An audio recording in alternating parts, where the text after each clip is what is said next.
నమస్కారం. సుఖీభవకు స్వాగతం. ఈరోజు సుఖీభవలో జుట్టు రాలడాన్ని తగ్గించే చిట్కాలివే. పొట్టలో సమస్యల్ని పట్టించే మల పరీక్ష. పరీక్షల వేళ మెదడు మొద్దుబారుతోందా? పిల్లలకు ఎప్పుడూ ముక్కు కారుతోందా? ఇంకా హెల్త్ టిప్. తలపై ఒత్తుగా ఉన్న జుట్టు కొంచెం కొంచెంగా రాలిపోతుంటే ఎవరికైనా ఆందోళనగానే ఉంటుంది. జుట్టు రాలడాన్ని అరికట్టేందుకు సబ్బులు, షాంపులు మార్చడం మొదలుకొని చిట్కా వైద్యాల వరకు చాలానే ప్రయత్నాలు చేస్తూ ఉంటారు. నిజానికి జుట్టు రాలటం వెనుక పోషకాహార లోపాలు, రక్తహీనత, కాలుష్యం ఇలా చాలా కారణాలే కనిపిస్తాయి. ఇలాంటప్పుడు కారణాన్ని పసిగట్టి దానికి చికిత్స తీసుకుంటే జుట్టు రాలడాన్ని చక్కగా అరికట్టవచ్చని చెబుతారు ఆయుర్వేద నిపుణులు. జుట్టు రాలడాన్ని అరికట్టేందుకు ఆయుర్వేదం చెబుతున్న చికిత్సలు, పరిష్కార మార్గాల గురించి ఇప్పుడు తెలుసుకుందాం. ఒత్తుగా జుట్టు, చక్కటి తలకట్టు మనకున్న సహజమైన అందంలో అది ఒకటి. ఇక వెంట్రుకలు ఊడిపోతున్నాయంటే మన అందంలో ఏదో చేజారిపోతున్నంత ఆందోళన, దాన్ని ఎలాగైనా కాపాడుకోవాలన్న తాపత్రయం. ఇంతకీ ఈ సహజమైన కేశాలు మన తల మీద నుంచి ఎందుకు ఊడి పడిపోతాయి? ఇందుకు మనం తీసుకునే ఆహార పదార్థాలు మొదలుకొని ఒంట్లో ప్రకోపించే పిత్తదోషాలు, తీవ్రమైన వేడి, ఒత్తిళ్లు, ఆందోళనలు ఇలా చాలా కారణాలే కనిపిస్తాయి. ప్రతిరోజు మనం తల దువ్వుకునేటప్పుడు కానీ, తలస్నానం చేసేటప్పుడు కానీ, తలకు నూనె రాసుకునేటప్పుడు కానీ సుమారు 50 వెంట్రుకల వరకు రాలే అవకాశం ఉంటుంది. ఇది సహజమే. అయితే ఇంతకు మించిన సంఖ్యలో వెంట్రుకలు రాలుతుంటే మాత్రం శ్రద్ధ వహించాలి. జుట్టు రాలడాన్ని ఆయుర్వేదం ఇంద్రలుప్తమని, ఖాళిత్యమని పిలుస్తుంది. కొంతమందికి సీజనల్గా కూడా ఊడిపోతూ ఉంటుంది. అప్పుడు కొన్ని ఆహార విహారాల్లో జాగ్రత్తలు తీసుకుంటూ, ముఖ్యంగా ఏంటంటే నాన్ వెజిటేరియన్స్కి ఏంటంటే కొన్ని రకాలైన ఆహార పదార్థాలు తినడం ద్వారా, అంటే కొల్లాజన్ హైగా ఉండే ఆహార పదార్థాలు అధికంగా తీసుకుంటే కనుక వాళ్ళకి జుట్టు ఊడడం చాలా మటుకు తగ్గుతుంది. ముఖ్యంగా ఏంటంటే ఫిష్ చాలా మంచిది. ఫిష్ వల్ల ఒమేగా 3, ఒమేగా 6 ఫ్యాటీ యాసిడ్స్ ఉంటాయి కాబట్టి అది జుట్టుకి హెల్ప్ చేస్తూ ఉంటుంది పెరగడానికి, అలాగే ఊడకుండా ఉండడానికి. అలాగే గుడ్డు కూడా మంచిది, గుడ్డు కూడా తినచ్చు. కొంతమంది నాన్ వెజిటేరియన్స్ కూడా నాన్ వెజ్ తీసుకోరు, అప్పుడు గుడ్డు తీసుకోవచ్చు వాళ్ళు. అలాగే వెజిటేరియన్స్ కూడా గుడ్డు తీసుకోవచ్చు. అదేవిధంగా మరీ గుడ్డు తినని వాళ్ళైతే ఆహారంలో కొల్లాజన్ హైగా ఉండే కొన్ని పదార్థాలు ఉంటాయి, లెగ్యూమ్స్ లాంటివి, అలాగే కొన్ని ఫ్రూట్స్ తీసుకోవడం ద్వారా, బ్రొక్కోలీ, అలాగే అవకాడో లాంటివి తీసుకోవడం, అంటే ఒమేగా 3, ఒమేగా 6 ఫ్యాటీ యాసిడ్స్ అధికంగా ఉండే ఫ్లాక్ సీడ్స్ లాంటివి తీసుకోవడం ద్వారా కూడా వీళ్ళకి మంచి లాభం ఉంటుంది. అలాగే ఫ్రూట్స్ తీసుకోవడము, సి విటమిన్ హైగా ఉన్న ఫుడ్ తీసుకోవడము, నియాసిన్ అధికంగా ఉన్న ఫుడ్ తీసుకోవడం, అంటే ఇవన్నీ కూడా మనకి తెలుస్తుంది. మనకి కొన్ని బుక్స్ రిఫర్ చేయడం కానీ, లేదంటే గూగుల్ రిఫర్ చేసుకుంటే కూడా చాలామంది చేస్తున్నారు. అది ఏదైనా ఉన్నా కానీ డెఫిషియన్సీ ప్రాబ్లమ్స్ వచ్చాడు. కొంతమంది పూర్తిగా ఆహారంలో రైస్ మానేస్తూ ఉంటారు. రైస్ అంటే స్టార్చీ ఫుడ్ కొంత అవసరం ఉంటుంది మనకి ఆహారంలో. పూర్తిగా నాన్ వెజిటేరియన్ తినాలి అంటే, ఉత్త మాంసం ఒక్కటే తినాలంటే మనం జంతువులం కాదు కాబట్టి మాంసంతో పాటు అరగడానికి కొన్ని కార్బోహైడ్రేట్స్ తీసుకోవాలి. కాబట్టి పిండి పదార్థాలు కూడా మానకూడదు. కొంతమంది బాగా డైటింగ్ చేస్తూ ఉంటారు, ఎనోరెక్సియా నర్వోసా అంటాం మనం. వాళ్ళు పూర్తిగా తిండి మానేసి కక్కేస్తూ తింటూ రకరకాలుగా ఉంటారు వాళ్ళు. అలాంటి వాళ్ళు కూడా జుట్టు ఊడిపోతుంది. కాబట్టి ఏదైనా ఉన్నా కానీ స్టార్చీ ఫుడ్ కూడా తీసుకోవచ్చు. ముఖ్యంగా చిలకడ దుంప చాలా మంచిది. అది అట్లీస్ట్ వారానికి 1-2 రోజులు తినడం ద్వారా, కొంతమంది డైట్లో ఉంటారు, వాళ్ళకు కూడా ఇది తీసుకోవచ్చు, మంచిది కూడా ఇది. జుట్టు పొడిబారడం, రాలిపోవడం, చుండ్రు, నెత్తిమీద ఇన్ని సమస్యలుంటే ఎవరికైనా మనసు ప్రశాంతంగా ఉండదు. ఇలాంటప్పుడు జుట్టు రాలడాన్ని అరికట్టడానికి ఆయుర్వేదం కొన్ని ప్రత్యేకమైన పరిష్కారాల్ని చెప్తుంది. కోడిగుడ్డు, పెరుగు, అరటిపండు, ఆలివ్ నూనె, నిమ్మరసాల మిశ్రమాన్ని జుట్టుకు పట్టిస్తుంటే మంచి ఫలితం కనిపిస్తుంది. ఈ మిశ్రమం తయారు చేయడానికి 2 టేబుల్ స్పూన్ల పెరుగులో 1 గుడ్డు పగలగొట్టి వెయ్యాలి. దీనికి సగం అరటిపండు, నిమ్మరసం, ఆలివ్ నూనె 1 టీ స్పూన్ చొప్పున జోడించాలి. దీనిలో విటమిన్ ఈ క్యాప్సూల్ కూడా 1 కలిపి బాగా కలియతిప్పి మిశ్రమాన్ని తయారు చేసుకోవాలి. షాంపూతో తలస్నానం చేసిన తర్వాత ఈ మిశ్రమాన్ని కుదుళ్ల వరకు పట్టించాలి. 15 నుండి 20 నిమిషాలు అలాగే ఉంచి మంచినీటితో శుభ్రం చేసుకోవాలి. బయోటిన్తో పాటు అనేక పోషకాలుండే గుడ్డు కుదుళ్లకు బలాన్ని చేకూరుస్తుంది. పెరుగు వెంట్రుకల కుదుళ్లని మూలాల నుంచి పూర్తిగా శుభ్రపరుస్తుంది. అరటి, ఆలివ్ నూనెలు పొడిబారిన చర్మానికి తిరిగి జీవాన్ని తీసుకొస్తాయి. నిమ్మరసం వెంట్రుకలకు మెరుపు తెస్తుంది. చిట్కాల విషయానికి వచ్చేసరికి చాలా రకాలైన చిట్కాలు మనం తీసుకోవచ్చు. ముఖ్యంగా ఆహారంలో కనుక సి విటమిన్ రిచ్ ఫుడ్లో ముఖ్యంగా త్రిఫలా చాలా మంచిది. త్రిఫలాన్ని మీరు ప్రతిరోజు ఒక అరచెంచాడు చొప్పున తీసుకుంటే అది జుట్టు ఊడకుండా ఉండడానికి చాలా బాగా సహాయపడుతుంది. ఎందుకంటే highest amount of anti oxidants ఈ త్రిఫలాలో ఉంటాయి. దీన్ని రసాయనం అని చెప్పడం జరిగింది ఆయుర్వేదంలో. కాబట్టి త్రిఫల రసాయనం అని తీసుకోవడం ద్వారా, అంటే దీన్ని ఏ రూపంలోనే తీసుకోవచ్చు, పొడి రూపంలో తీసుకోవచ్చు, టాబ్లెట్ రూపంలో తీసుకోవచ్చు, లేహ్యం రూపంలో అంటే ఏంటి తేనె కలిపి కొంచెం బెల్లం కలిపి దాన్ని ఉండలాగా చేసి తీసుకుంటే కూడా చాలా మంచిది. ఇది కాకుండా ఏంటంటే మనకి భృంగరాజన్ దొరుకుతుంది. భృంగరాజన్ కూడా మీరు ఒక అరచెంచాడు చొప్పున, గోక్షూర అని దొరుకుతుంది, దాన్ని కూడా ఒక అరచెంచాడు చొప్పున త్రిఫల కలిపి ఈ 5 ఐటమ్స్ అంటే త్రిఫలాలు ప్లస్ గోక్షూర ప్లస్ భృంగరాజ్ ఈ 5 ఐటమ్స్ సమానంగా తీసుకుని తేనెలో కలిపి దాన్ని పొద్దున సాయంత్రం చొప్పున ఒక సుమారు 45 రోజుల వరకు తీసుకుంటే కనుక చాలా మంచిగా ఉంటుంది. దీనికి అనుపానం ఏంటంటే ఒక కప్పుడు పాలు లేదంటే మంచినీళ్ళు, గోరువెచ్చటి నీళ్ళు తీసుకోవడం ద్వారా మంచి గుణం ఉంటుంది. చికిత్స విషయానికి వచ్చేసరికి అంటే ఏ విధమైన కారణం చేత వీళ్ళకి జుట్టు ఊడిపోతుంది అంటే కొంతమందికి BCOD తోటి ఊడితే దానికి మూల కారణం చికిత్స తీసుకోవాల్సిన అవసరం ఉంటుంది.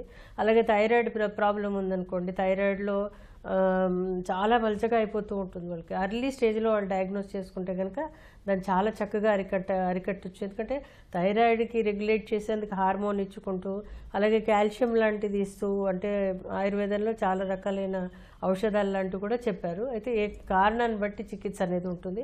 ముఖ్యంగా ఇందులో ఏంటంటే ప్రవాల పిష్టి అని, మౌక్తిక పిష్టి అని, అలాగే భృంగరాజ ఆసం అని, సరస్వతి అరిష్టాన్ని, ఎందుకంటే ఇవన్నీ మేధస్సు అంటే బ్రెయిన్ మీద స్ట్రెస్ పడినప్పుడు కూడా జుట్టు ఊడిపోతుంది కాబట్టి నేను బ్రహ్మి అనేది చెప్పడం జరిగింది. అశ్వగంధ కూడా చాలా బాగా పనిచేస్తుంది, అలాగే చవనప్రాశ కూడా పనిచేస్తుంది. అంటే వాళ్ళ యొక్క శరీర కాన్స్టిట్యూషన్ బట్టి, వాళ్ళ బరువుని బట్టి, వాళ్ళు ఉండే పరిస్థితిని బట్టి మనం ఈ మందులు వాడితే కనుక చాలా మంచి గుణం ఉంటుంది. చాలా త్వరగా కూడా రికవర్ అవుతారు. కొంతమందికి ఆల్ ఆఫ్ ఎ సడన్ కూడా ఊడిపోతూ ఉంటుంది, కంగారు పడుతూ ఉంటారు. అలాంటి వాళ్ళకు కూడా మనం ఈ రసాయన చికిత్స ఏదైతే ఉందో అది ఇస్తే కూడా చాలా మంచి గుణం ఉంటుంది. నేల మీద గడ్డి మొక్కలు ఏపుగా పచ్చగా పెరగాలంటే నీరు, ఆహారం, పటిష్టమైన వేళ్లు అవసరం. అలాగే మన నెత్తి మీద జుట్టు కూడా ఆరోగ్యంగా ఒత్తుగా పెరగడానికి తలస్నానం మొదలుకొని జుట్టును దువ్వుకోవడం వరకు అనేక జాగ్రత్తలు తీసుకోవాలి. జుట్టు తత్వాన్ని బట్టి షాంపూలను ఎంచుకోవాలి. వారానికి 2 సార్లు తలస్నానం చేయాలి. పొడి జుట్టు ఉన్నప్పుడు తలస్నానానికి ముందు నూనె పెట్టుకోవడం మంచిది. ఆహారంలో జింక్, బయోటిన్ పోషకాలు లభించే వాటిని ఎక్కువగా తీసుకోవాలి. తలను పదే దువ్వడం, తరచూ హెయిర్ డ్రైయర్లు వాడడం వెంట్రుకలకు మేలు చేయదు. ఒత్తిళ్లు, ఆందోళనల్ని సాధ్యమైనంత వరకు తగ్గించుకోవాలి. చుండ్రు, పేను కొరుకుడు వంటి సమస్యల్ని నిర్లక్ష్యం చేయకుండా సకాలంలో తగిన వైద్య సాయం తీసుకోవాలి. ఇలా అన్ని రకాలుగా తగిన జాగ్రత్తలు తీసుకోవడం ద్వారా జుట్టు రాలడాన్ని చాలా వరకు నివారించుకోవచ్చు. మన పొట్ట ఒక విస్మయాల పుట్ట. ఒక పూట బావుంటే మరో పూట ఎక్కడో ఏదో ఒక ఇబ్బంది తలెత్తుతూ ఉంటుంది. అయితే మలబద్ధకం, లేదంటే విరేచనాలు, పొట్టలో గడబిడ, ఆపై అజీర్తి, గ్యాస్ ట్రబుల్, ఇలా సమస్యల చిట్టాకు అంతుండదు.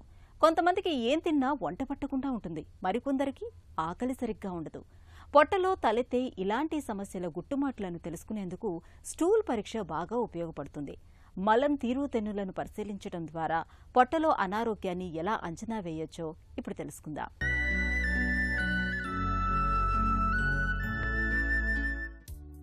మలం కూడా వ్యర్థ పదార్థమే కావచ్చు. కానీ ఈ వ్యర్థ పదార్థాన్ని సూక్ష్మంగా పరిశీలించడం ద్వారా మన అనారోగ్యాన్ని చాలా వరకు అంచనా వేయొచ్చు. విరేచనాలు పట్టుకుని ఎంతకీ తగ్గకుండా వేధిస్తున్నప్పుడు, పొట్టంతా ఉబ్బరించినట్లుగా ఉంటున్నప్పుడు, గ్యాస్ ట్రబుల్, వాంతులు, వికారం, ఆకలి మందం, పొత్తి కడుపులో నొప్పి తదితర సమస్యలతో బాధపడుతున్నప్పుడు మలపరీక్ష కోసం డాక్టర్లు సిఫారసు చేస్తారు. మలపరీక్షలో ముఖ్యంగా మలం రంగు, స్థితి, పరిమాణం, వాసన, మ్యూకస్లతో పాటు మలంలో రక్తం ఉందా, కొవ్వులు, చక్కెరలు, బైల్, ఆహారపు తునకలు, మాంసాహారపు అవశేషాలు, తెల్ల రక్త కణాలు, ఇలా అన్నింటినీ పరిశీలిస్తారు. మలపరీక్ష సాయంతో జీర్ణ మండలంలో తలెత్తిన సమస్యల్ని చాలా వరకు ఖచ్చితంగా అంచనా వేయొచ్చు.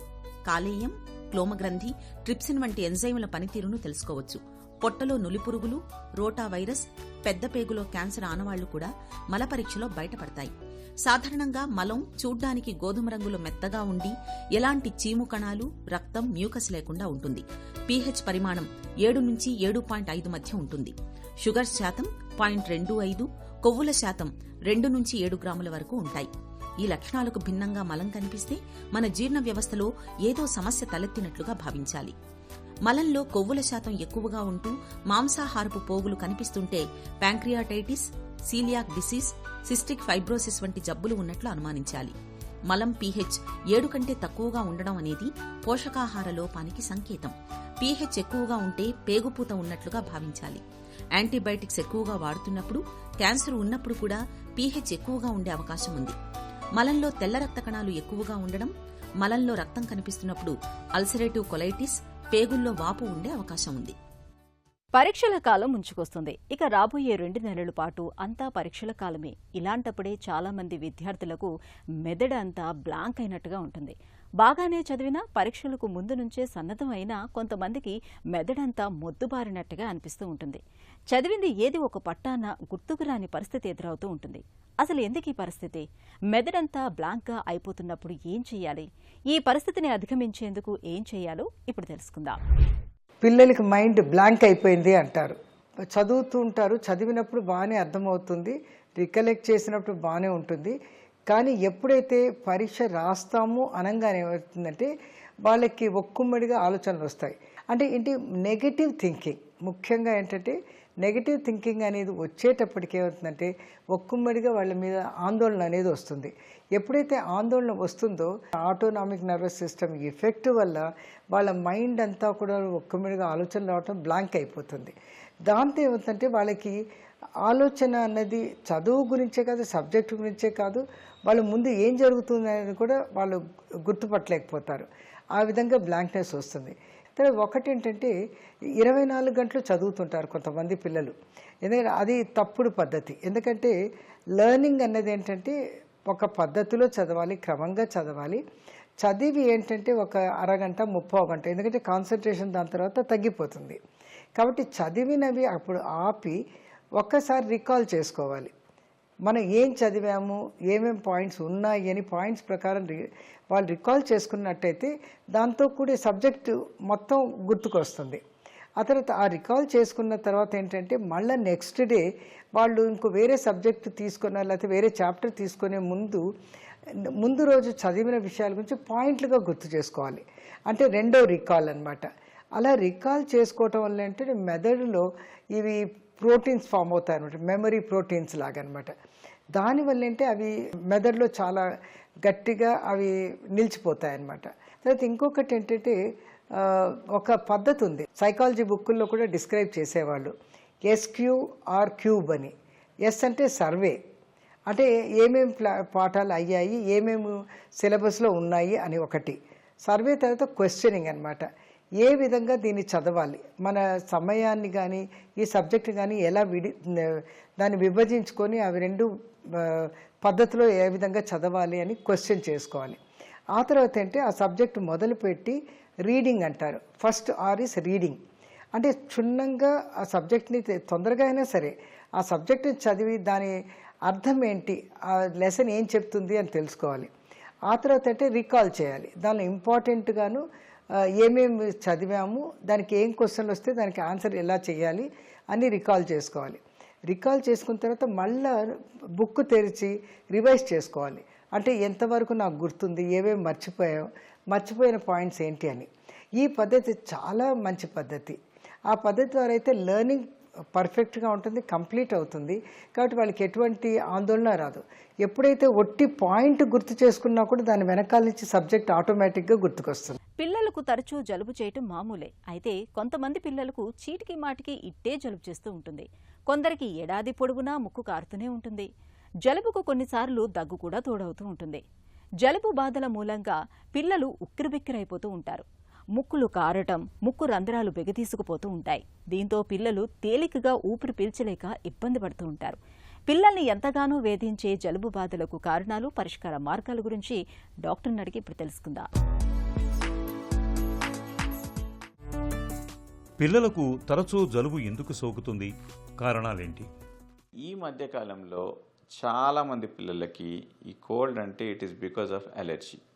సో ఈ అలర్జిక్ రైనైటిస్ అనేది చాలా పెరిగిపోయిందండి ఇప్పుడు. బికాజ్ ఆఫ్ పొల్యూషన్ వల్ల కానివ్వండి, మన ఇంట్లో వెంటిలేషన్ ఉండకపోవడము అండ్ డస్ట్ ఎక్కువగా ఉండడము, ఇలాంటి కండిషన్స్ వల్ల చాలామంది పిల్లలకి అలర్జిక్ రైనైటిస్ వస్తుంది. మరి అలర్జిక్ రైనైటిస్ లక్షణాలు ఏంటి అంటే పొద్దున్న లేవగానే తుమ్మడము, కంటిన్యూస్గా ఒక 20 సార్లు తుమ్మడము, లేకపోతే రాత్రి మొత్తం నోస్ అంతా బ్లాక్ అయిపోవడము, అసలు బ్రీతింగ్ చేయడానికి రాకపోవడము, నిద్రలో లేచిపోవడము బికాజ్ ఆఫ్ బ్రీతింగ్ అందక, ఆర్ ముక్కు ఎప్పుడు హెవీగా ఉండడం, కానీ హెడ్ అంతా హెవీగా ఉండడం, ఈ సైనసెస్ అన్ని నిండిపోయినట్టు కనిపించడము, ఇవన్నీ కామన్గా ఈ అలర్జిక్ రైనైటిస్ సిమ్టమ్స్ అండి. ఈ అలర్జిక్ రైనైటిస్ అనేది ఈ సీజన్లో అంటే వింటర్ సీజన్లో కనిపిస్తూ ఉంటుంది, కొన్నిసార్లు సమ్మర్ సీజన్లో కూడా కనిపిస్తూ ఉంటుంది, రైనీ సీజన్లో కూడా కనిపిస్తూ ఉంటుంది. సమ్మర్లో చాలా మటుకు తక్కువ అండి ఈ అలర్జిక్ రైనైటిస్, బికాస్ వెదర్ డ్రైగా ఉన్నప్పుడు, వెదర్ హాట్గా ఉన్నప్పుడు అంత ఎలర్జీ ఉండదు.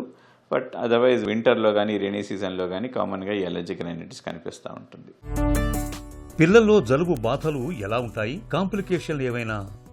కామన్గా కోల్డ్కి వచ్చి ఒకటి నేజల్ డిశ్చార్జ్ ఒకటి కామన్ థింగ్ అండి. నేజల్ డిశ్చార్జ్ మనం అడిగేది ఏంటంటే వైట్గా ఉందా లేదా గ్రీన్గా ఉందా.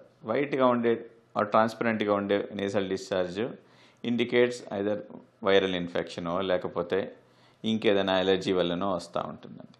గ్రీన్గా కానీ ఎల్లోగా కానీ ఉన్నది అంటే that means it is probably some infection. So ఈ సైనసైటిస్ అయినప్పుడు ఈ కోల్డ్ సైనసెస్లోకి వెళ్ళి సైనసైటిస్ కాజ్ చేసినప్పుడు ఈ మ్యూకస్ అనేది గ్రీన్గా కానీ ఎల్లోగా కానీ మారుతూ ఉంటుంది. అలాంటప్పుడు మనం దాని ఇన్ఫెక్షన్కి ట్రీట్ చేసుకోవడము, యాంటీబయాటిక్స్ వాడడము, లేకపోతే ఇంకేదన్నా స్టీమింగ్ అట్లాంటివి చేసుకుంటే కొంచెం ఉపశమనం దొరకచ్చండి. పిల్లలకు జలుబు చేసినప్పుడు ఏం చేయాలి, ఏం చేయకూడదు? First of all, if it's just a viral infection అనుకోండి, మనం దానికి ఏమీ చేయాల్సిన అక్కర్లేదు. దాన్ని జస్ట్ ఒక 5-6 రోజులు వదిలేస్తే అదే బాడీనే దాన్ని ఫైట్ చేసుకొని తగ్గించుకుంటుందండి. కోల్డ్ మరీ సివియర్గా ఉంది, బ్రీతింగ్ చేసుకోవడానికి ఇబ్బంది అవుతోంది, ఆర్ మన దినచర్యకి అడ్డం వస్తుందంటే మాత్రం అప్పుడు you can use those cold medicines. Otherwise ఒక 4-5 రోజులు వదిలేస్తే జనరల్గా అదే సర్దుకుంటుంది. ఇంకా పిల్లల్లో వచ్చే మెడిసిన్స్, మేము వాడే మెడిసిన్స్ ఏంటంటే, ఒకటి యాంటీహిస్టమిన్స్ అంటాం, వేర్ ఇలాంటివి తగ్గించడానికి. రెండోది నేజల్ డ్రాప్స్ వాడతామండి. నేజల్ డ్రాప్స్లో సలైన్ డ్రాప్స్ అంటారు, వేర్ ముక్కులో ఉప్పు నీళ్ళలాగా, సో అది ముక్కుని కొంచెం లూబ్రికేట్ చేసి కొంచెం బెటర్గా గాలి ఆడేటట్టు హెల్ప్ చేస్తుందండి. ఇది కాకుండా కొన్ని డీకంజెస్టెంట్స్ ఉంటాయి, వేర్ ముక్కులో వేస్తే అట్లీస్ట్ ఒక 6 hours 8 hours ముక్కు కారకుండా హెల్ప్ చేస్తుందండి. సో ఇలాంటివి మనం యూజ్ చేసే మెడిసిన్స్. ఇది కాకుండా యాంటీబయాటిక్స్ అనేవి సాధారణంగా అవసరం లేదండి కోల్డ్లో. And 99% of the colds don't require an antibiotic. Majority of the colds these days are because of allergy అండి. సో అలర్జీ ఉన్నందుకు వస్తున్నాయి కాబట్టి అలర్జీకి అది కంప్లీట్లీ డిఫరెంట్ రూట్. దాంట్లో మనకి ఏది కాజ్ చేస్తుంది అలర్జీ కనుక్కోవడం. మనకు డస్ట్కి ఉందనుకోండి, డస్ట్ లేకుండా ఎలా ఉండాలి, ఇంట్లో ఏం చేయొచ్చు డస్ట్ తగ్గించడానికి, మన ఇల్లు మెయిన్ రోడ్ మీద ఉంటే దాన్ని మారొచ్చా, లేకపోతే రోజుకి 2 సార్లు 3 సార్లు వెట్ మాప్ చేసుకోవడము. అండ్ ఇది కాకుండా కర్టెన్స్, కార్పెట్స్ వీటన్నిటిని రెగ్యులర్గా వ్యాక్యూమింగ్ చేసుకోవడం, సోఫా సెట్స్ ఇలాంటివి ఉన్నప్పుడు వాటిని రెగ్యులర్గా వ్యాక్యూమింగ్ చేసి, ఇంకా ఇదే కాకుండా ఎయిర్ ప్యూరిఫైయర్స్, కొందరికి ఎయిర్ ప్యూరిఫైయర్స్ హెల్ప్ చేస్తాయండి. బెడ్రూమ్లో రాత్రంతా రన్ చేసుకుంటే డెఫినెట్లీ ఆ డస్ట్ అంతా అది పీల్చి ఎయిర్ క్వాలిటీ బెటర్ చేస్తుంది. ఇలా ఉన్నప్పుడు ఈ పొద్దున్న లేకగానే you won't feel that bad, అంటే ఆ అలర్జీ కొంచెం తగ్గుతుంది. సో న్యాచురల్లీ దినం కొంచెం ఫ్రెష్గా గడుస్తుంది అన్నమాట. జలుబు ఒకరి నుంచి మరొకరికి వ్యాపించకుండా ఉండేందుకు ఏం చేయాలి? ఈ మోస్ట్ ఆఫ్ ద కోల్డ్స్ వచ్చే వైరసెస్ అన్నీ కూడా కమ్యూనికబుల్ అండి. అంటే ఒక్కరి నుండి ఇంకొకరికి డెఫినెట్లీ స్ప్రెడ్ అవుతాయి. ఇలాంటివి ఇప్పుడు మన కోవిడ్లో ఎలాంటి ప్రికాషన్స్ తీసుకున్నామో జలుబు అవాయిడ్ చేయాలంటే కూడా అలాంటి ప్రికాషన్సే తీసుకోవాల్సి వస్తుంది. సో మెయిన్గా మాస్క్లు ఒకటి, ఐసోలేషన్ అండ్ హ్యాండ్ వాషింగ్.